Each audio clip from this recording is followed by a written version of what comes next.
दोस्तों, हम सभी जानते हैं कि व्यक्ति का मन बहुत चंचल होता है। यही कारण है कि मन अशांत रहता है और कई तरह के सवालों का जन्म भी अशांत मन के कारण ही होता है। यदि आप जीवन में शांति चाहते हैं तो इसके लिए जरूरी है मन को शांत करना। लेकिन मन को शांत कैसे किया जाए? गौतम बुद्ध से जुड़ी इस कहानी के माध्यम से आप जान सकते हैं कि मन को शांत करने का क्या तरीका है। इसमें भगवान गौतम बुद्ध द्वारा मन को शांत करने के आयामों के बारे में बताया गया है। जानते हैं इस कहानी के बारे में जिससे आपका जीवन बदल जाएगा। तो दोस्तों, इससे पहले कि इस कहानी में खो न जाए, हमारे चैनल को सब्सक्राइब जरूर कर लें। तो चलिए कहानी शुरू करते हैं। एक बार एक लड़का गौतम बुद्ध के पास जाकर कहता है, मेरे जीवन में बहुत अशांति है, कृपया करके आप मेरा मार्गदर्शन कीजिए जिससे कि मैं इस अशांति से छुटकारा पा सकूं। गौतम बुद्ध लड़के से जीवन की अशांति का कारण पूछते हैं। लड़का उत्तर देता है कि अत्यधिक विचारों के कारण मेरे भीतर बहुत सारे विचार आते हैं जिससे मेरा मन अशांत रहता है।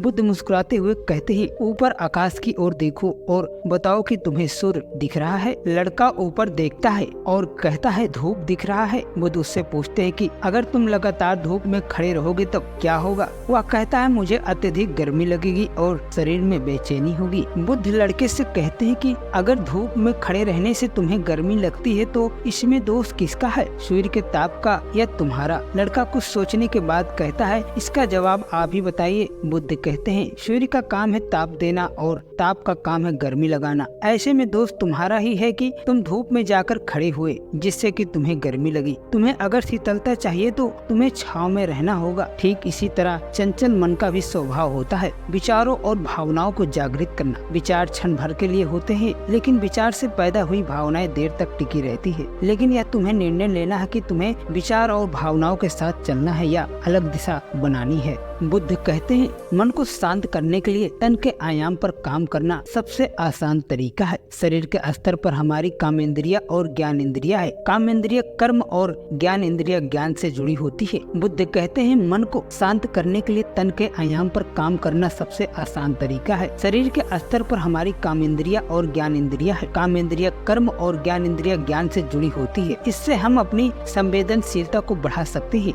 यानी हम जो भी काम करें उसे आनंद के साथ करें। मन के आयाम से हटकर तन के आयाम पर जाने से ही तुम्हारा चित्त शांत होगा। ऐसा करने से तुम मन के आयाम से हटकर शरीर के आयाम पर आ जाओगे। ठीक उसी तरह जैसे धूप से हटकर छांव में आ सकते थे, मन के आयाम से हटने पर तुम्हारी जागरूकता तन पर आ जाएगी। जब तुम तन के आयाम पर काम करोगे तब तुम्हारा चित्त शांत होगा। इसलिए हर काम को तन के आयाम पर करने से मन स्वतः शांत हो जाता है। लड़का बुद्ध से कहता है, अपने भीतर के सुर को कैसे सुने? बुद्ध कहते हैं, किसी शांत स्थान पर रहकर जहाँ शांति हो तब अपनी आंखें बंद करो और मन के भीतर चल रहे शोर से हटकर भीतर के सुर को सुनने की कोशिश करो। सुर निरंतर चलता रहता है, लेकिन बाहर के शोर के कारण तुम अपने मन के भीतर चल रहे सुर को नहीं सुन पाते हो। जब तुम अपने दोनों कानों को अपने हाथों में बंद करोगे तभी मन के सुर को सुन पाओगे। इसी तरह तुम मन की अशांति से दूर हो जाओगे और तुम्हारा मन शांत हो जाएगा। तो दोस्तों, कैसी लगी आपको आज की कहानी? कमेंट सेक्शन में हमें जरूर बताना। कहानी अच्छी लगी तो वीडियो के एक लाइक और चैनल को सब्सक्राइब जरूर करें। फिर हम मिलते हैं और नई ज्ञानवर्धक कहानी के साथ। तब तक अपना ख्याल रखें।